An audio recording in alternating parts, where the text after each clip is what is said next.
Hello and welcome to Epilepsy WA's presentation, The Search for Sleep. My name is Lauren Buckles and I'll be sharing this seminar with you today. Thank you very much for choosing to watch this presentation. I'd like to give acknowledgement to UCB as it's their support that's made this seminar series possible. Now, never a truer word was written than that by Jerome K. Jerome, an English author and humorist, in his comedic travelogue, Three Men in a Boat. I don't know why it should be, I am sure, but the sight of another man asleep when I am up maddens me. Now, I have a confession. I absolutely agree with the statement, and I love my sleep. I can never seem to get enough of it, and often the promise of falling into bed with crisp sheets is the only thing that gets me through the day. Sleep, or a lack thereof, can consume our every waking moment, and with good reason. The quality of your sleep directly affects the quality of your waking life, including your mental sharpness, productivity, emotional balance, creativity, physical vitality, and even your weight. Sleep also has an inherent but complicated relationship with epilepsy. A lack of sleep has been identified as a potential trigger for increased seizure activity, while the ability to sleep can be impacted by both seizure activity and medication. So it's no wonder that issues with sleep can tie anyone in knots. In this presentation, we're going to spend some time discussing the phenomenon of sleep, why it's so important, its unique relationship with epilepsy, and strategies to maximize the quality and quantity of our sleep. So to start, here are some interesting facts about sleep. Firstly, man is the only mammal that willingly delays sleep. Falling asleep should ideally take 10 to 15 minutes. So if you get into bed and you can fall asleep in less than 5, it's quite likely that you're sleep deprived. Humans spend approximately 1/3 of their life asleep. In general, exercising regularly makes it easier to fall asleep and contributes to a sounder sleep. However, exercising sporadically or doing so right before you go to bed will actually make falling asleep more difficult. In general, most healthy adults need 7 to 9 hours of sleep a night. However, some individuals can function without sleepiness or drowsiness after as little as 6 hours of sleep, and others can't perform at their peak unless they've slept around 10 hours. And I've got to say, I'm in that latter category. I found this really interesting. We naturally feel tired at 2 different times of the day, about 2 a.m. and 2 p.m. And it's this natural dip in alertness that's primarily responsible for that post-lunch lethargy that we experience, not the food itself. Now, one fact that I haven't put up here on this slide, but again, I found quite upsetting really, was that in the US they did a survey and 6 in 10 healthcare professionals didn't feel that they had enough time in a session to discuss with their patients about insomnia or their sleep in general. I imagine that sleep issues are probably not first cab off the rank when we're talking with our GPs either here in Australia, but it's so important. So let's make some time to talk about sleep. So what is sleep? Scientists themselves are yet to fully understand this complicated and vital activity, but it can be characterized by a few key traits. So sleep is a period of reduced activity. Sleep is associated with a typical posture, such as lying down with their eyes closed in humans. Sleep results in decreased responsiveness to external stimuli. So basically that just means that when we're asleep, we don't react as easily to sounds and things going on around us in the environment. And sleep is a state that's relatively easy to reverse. So this distinguishes sleep from other states such as being in a coma or animals when they're in hibernation, like this gorgeous lad here. So why do we sleep? Sleep affects every tissue type and system in the body, from our brains to our hearts and our lungs to metabolism, immune function, mood, and disease resistance. And research clearly shows that a chronic lack of sleep or getting poor quality sleep increases the risk of a number of disorders, including high blood pressure, cardiovascular disease, diabetes, depression, and obesity. Sleep-deprived people who are tested by using a driving simulator or by performing hand-eye coordination tasks actually perform as badly as or worse than those who are intoxicated. So clearly human beings need sleep to function effectively and to have a good quality of life, which can't be underestimated. So what happens when we sleep? Now, sleep has two main phases. We've got the non-REM phase and the REM phase, and I'm sure you've all heard that term before. What REM stands for is rapid eye movement. So the non-REM sleep, the non-rapid eye movement sleep, occurs for approximately 75% of the time when we're asleep, while the REM sleep takes place for around a quarter or 25%.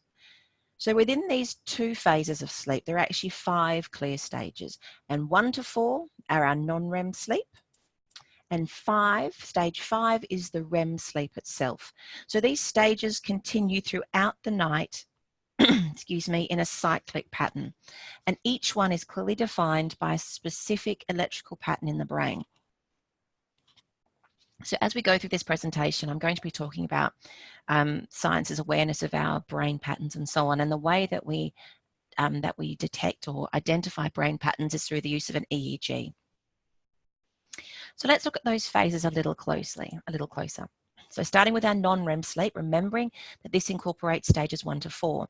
So stage 1, you have, it's, I guess, a state between awake and asleep, being awake and falling asleep. So you're drowsy. You have a reduced level of consciousness, but you can easily be roused to being fully awake. And this is that kind of when you're sitting in front of the telly and you just start to drift off. So this stage usually lasts for around 5 or 10 minutes. Now, stage 2 itself is actually the onset of sleep. So we start to disengage from our surroundings, but we can still be roused to wakefulness. But our breathing and our heart rate starts to reduce and become regular, and our body temperature starts to drop. So this second stage of sleep lasts for around 20 minutes. So we're about 30 minutes into that sleep cycle. Now, stages 3 and 4 are known as slow wave sleep, and this is the deepest, most restorative part of sleep, and our brain activity shows slower, more regular patterns. So during this stage, our blood pressure drops, our breathing slows further, and again establishes a consistent rhythm, and our muscles are completely relaxed. During this stage, also blood supply to the muscles increases and tissue growth and repair is thought to occur. So this is a really important part of the process. Hormones are released, such as growth hormone, which is essential for growth and development, which is why sleep is so important for children. And this stage lasts for around 30 minutes. So by that, I mean stage 3 is around 30 minutes, stage 4 is around 30 minutes. It's during this stage that people will sleepwalk or bedwet. They typically occur around the end of stage 4. And I guess to give you an idea of what this stage is like, if you've ever had that experience of having a nap and being woken around 30 to 60 minutes after falling asleep, you may find yourself really quite confused for a few minutes, not sure where you are, finding it difficult to orientate yourself to fully come to consciousness. That's most likely because you've been woken up from slow wave sleep. Okay, there's our first 4 stages, which is our non-REM sleep. And then we've got stage 5, which is our REM sleep. And this is the place in which we dream. So it first occurs around 90 minutes after falling asleep, and then every 90 minutes after that. But the state itself gets longer and longer throughout the night. So our brain is really active in this stage, producing the more chaotic brain waves, which is similar to when we're actually awake. And it's in this stage, as I said, that dreams occur. Most researchers believe that REM sleep is required to process and consolidate memories and information. The body itself becomes immobile and very relaxed. Muscles are turned off, but there may be some brief twitching from time to time. So there you've got our 5 stages. Now, something else that you may, actually, no, before I do that, let's have a look at an average sleep cycle. So if we think about an average sleep cycle going for 8 hours, you can see this sort of consistent pattern. So here we've got the hours that we're asleep for, and along this side are our stages of sleep. So this is our non-REM sleep here, from the drowsiness of level 1 through to stage 4 deep sleep. Then we've got our REM sleep here and being awake. So if we have a look just quickly at this cycle, you'll see that we start awake and then we drop down to that level 1 and we proceed through those first 4 stages. And we get to the sort of around about, we start to look at the end of evolving out of stage 4 around just after the hour mark. And then by the time we get to the 90-minute mark, we enter REM sleep. Remembering this is that period of dreaming. And then we repeat that cycle again. And you can see these first 2 stages are quite consistent in terms of their timing. But what you do notice is that it's our REM sleep here, these periods that actually start to lengthen as we sleep, as our sleep progresses. And this cycle gets shorter. We don't hit those deep sleep. So that time of real regeneration and rejuvenation of cells and so on occurs earlier in the sleep cycle. And you'll see that we have these longer REM periods until it is that we wake. And that's often why sometimes we can remember our dreams, because we've actually come out of that, we've awoken out of that REM state and possibly haven't dropped down into this slightly different sleep stage here. Okay, so what I want to talk about now is circadian rhythms, which is probably something that you've heard of, a term that's been bandied around or you've heard of. Think of this as our body clock, I guess. And a circadian rhythm are physical, behavioural and mental patterns that occur over a 24-hour period. And what's interesting is these rhythms are found in most living things and are most often driven by light or the absence of it. So interestingly, when you're all caught up on sleep, you actually don't feel the dips and rises of your circadian rhythms quite as strongly. So when you're sleep deprived, you're going to notice that there's bigger swings between those feelings of sleepiness and alertness. So, but if we can get consistent sleep, those swings don't feel so significant. So excuse me for a moment while I get a little bit technical, but I want to talk about how these rhythms work. So the nerve center in the brain that controls circadian rhythms consists of a group of nerve cells in the brain called the suprachiasmatic nucleus, or SCN. And I didn't do too badly that first time, but it'll be SCN from now on. The SCN contains about 20,000 nerve cells and is located in the hypothalamus, which is an area of the brain just above where the optic nerves from the eyes cross. And I guess that gives you a bit of a hint as to the value of its placement. So when it comes to sleep, the SCN controls the production of melatonin, which is a hormone that actually makes you sleepy. And since it's located above the optic nerves, which relay information from the eyes to the brain, it clearly and easily gets information about incoming light. So when there's less light, as there would be at night, the SCN tells the brain to make more melatonin so that you actually get drowsy. And your circadian rhythms work best when you have regular sleep habits, of course, because then we don't feel those dips.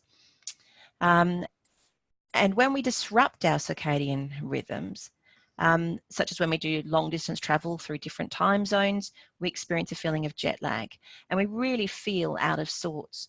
Eventually our rhythms will reestablish and reset themselves, but it can take a few days. So this is almost a primal response, but a really important part of that sleep process. So let's narrow our focus a little more now to look at epilepsy and sleep specifically. And the relationship between the two is actually incredibly complex. As with all things sleep, there's a lot that we don't understand, but there is evidence that sleep activates the electrical charges in the brain that result in seizures, and seizures are timed according to the sleep-wake cycle. And for some people, seizures occur exclusively during sleep. So when seizures do occur during sleep, they may cause infrequent waking, which can often be confused with insomnia. And I guess this is why that earlier stat about health professionals not having the time to discuss sleep with their patients is so concerning. Epilepsy patients are often unaware of seizures that occur while they sleep, and they may suffer for years from daytime fatigue and concentration issues without ever knowing the actual reason why. I wanted to make a little note here that we have a display of seizure alert technologies here at Epilepsy WA. And one of the things that we have on display and is also available free to rent to members is our seizure alert mats, which can be used at night time and used to detect nocturnal seizures. So if you are thinking that potentially you may be having nocturnal seizures or your child may be having nocturnal seizures, the use of such a mat may actually give you some more information about what is actually going on. So if we look specifically at seizures and sleep, the amount of arrhythmic electrical activity normally occurring in the brain differs considerably between the states of sleep and wakefulness. So it's not surprising that seizures, which are defined as a sudden abnormally rhythmic brain pattern, can be affected by the normal sleep states. So studies have shown that overall about 20% of seizures occur during sleep, and most seizures begin during stage 2. So that's, if you recall, that onset of sleep, with a few beginning during slow wave sleep, which is stages 3 and 4. So there are times during the electrical activity of the brain that's more synchronized, which is why scientists believe that seizures are more likely to begin during these states. What I find really interesting is that by contrast, there are few or no seizures beginning during REM sleep. So that's the dreaming state, stage 5. Though it's not known why the state of REM sleep, which is again approximately a quarter of the time, appears to be protective against seizures. But that'd be something I'd be fascinated to learn more about. And the way that seizures spread through the brain also seems to differ depending on our sleep state. Another interesting fact that isn't here is that frontal lobe seizures begin during sleep more often than temporal lobe seizures. So the frontal lobe obviously is the part of the brain that's directly behind your forehead, while the temporal lobe is the lobes, there's one on either side, and they run up and over and around where your ears are.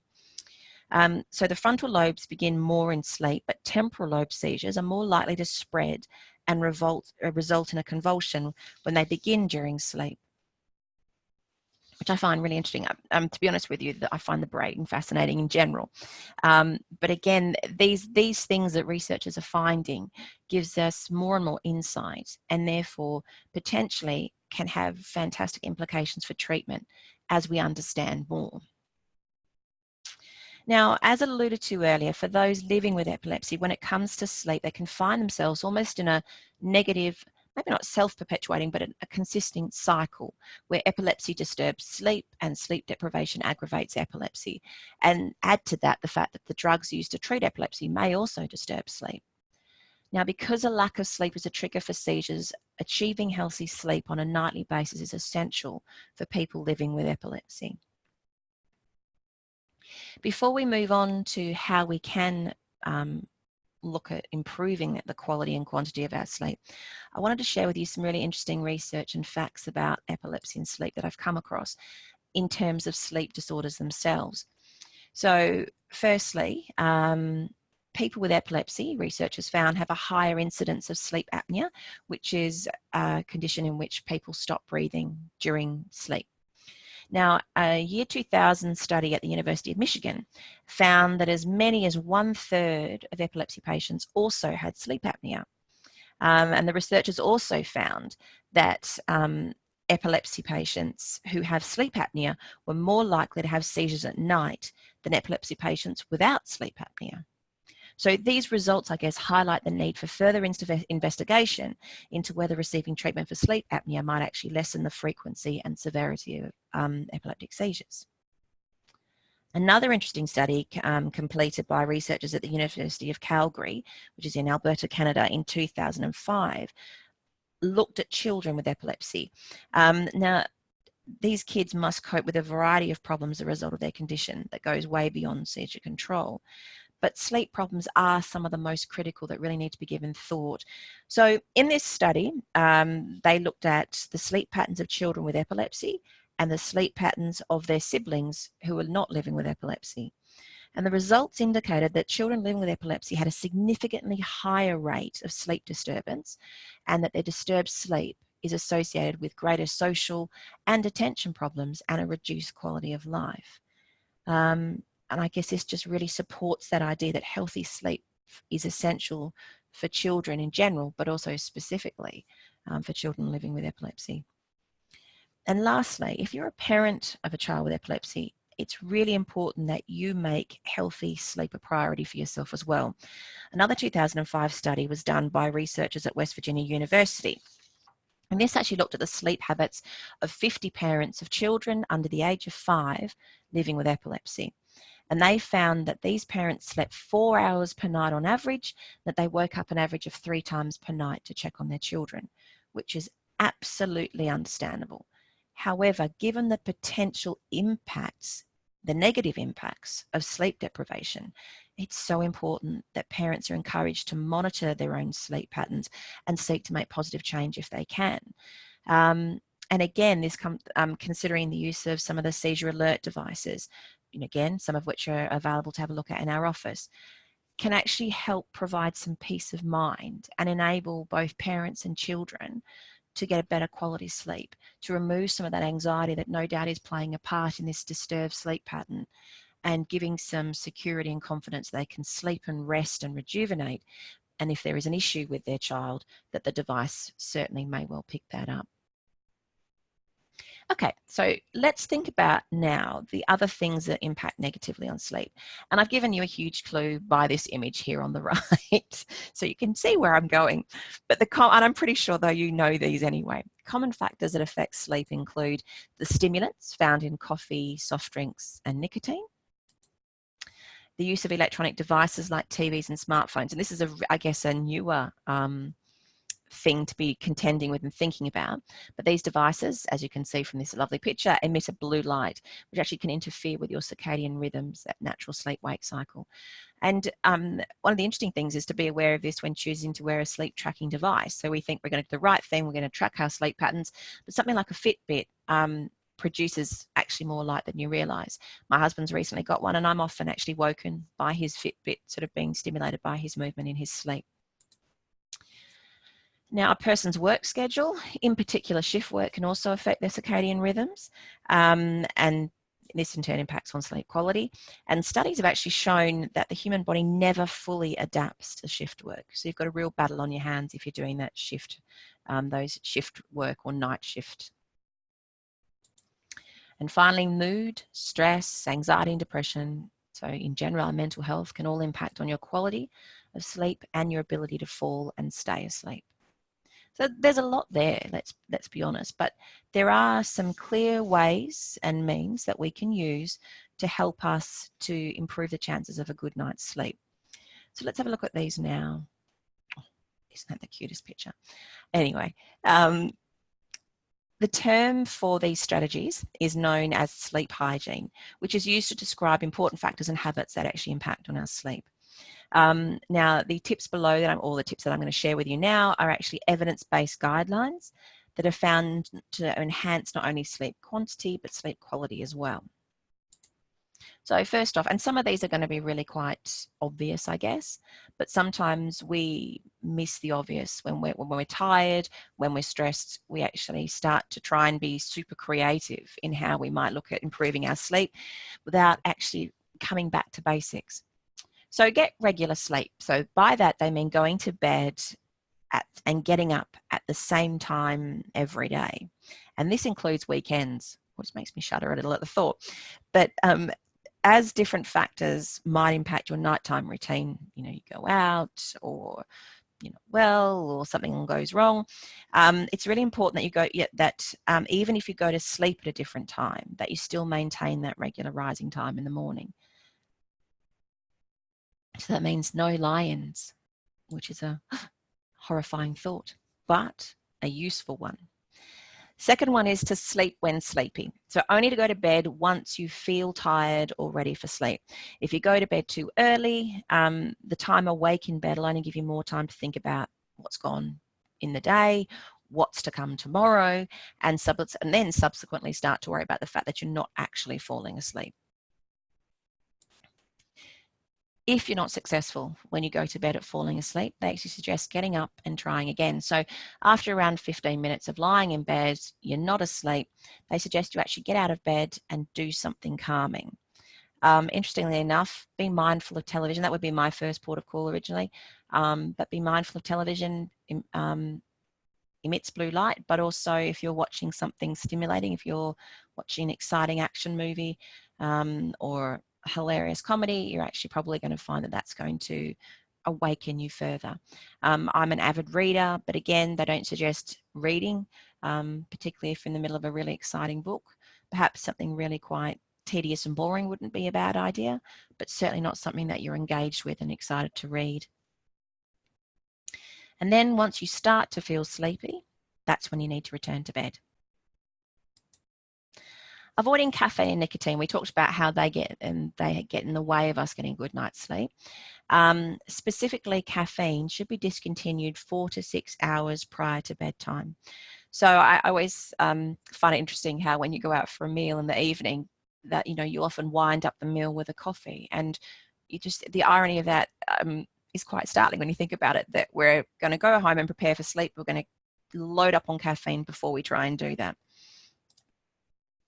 And we need to avoid alcohol. Alcohol is a central nervous system depressant, and it needs to be metabolized. So alcohol does, I guess, in effect, help you to get to sleep. But the problem is that it impacts your ability to remain asleep and reduces the quality of your sleep.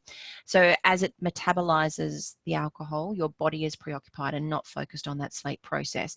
So it disrupts and shortens our sleep cycles. And again, alcohol should be avoided 4 to 6 hours before going to bed. Okay, so I'm going to keep going. Now, I could nap for Australia. So this one makes me shudder, but I'm very grateful to see that there are guidelines for this. Avoiding naps. So if you can't make it through the day without a nap, make sure that the nap is less than an hour and occurs before 3 p.m. Otherwise, you're going to start to have some problems trying to get to sleep at night. Sleep rituals. Now, what these are is that these are calming and relaxing rituals that we do around about 20 minutes before bed. Now, these can be really effective because what they do is they serve as a prompt or a reminder to your body that it's time to sleep. So each time we do the activity before we go to bed, we're creating a psychological association that that activity means that it's time for me to sleep, which then starts to prepare the body, and the body follows suit. So some of these rituals might be something like meditation, if you're that way inclined. It might be the simple act of just putting on some moisturizer, as you moisturize your hands, giving yourself a soothing massage, moisturizing your feet, and again, doing some massage. Anything that helps soothe you and relax you. The internet is full, I've discovered, of little 7 or 8 minute yoga routines. They're actually all designed to help prepare for sleep. There's lots of options, but the key is consistency. So doing it each night before you sleep and making sure that they're calm and relaxing and they're not stimulating.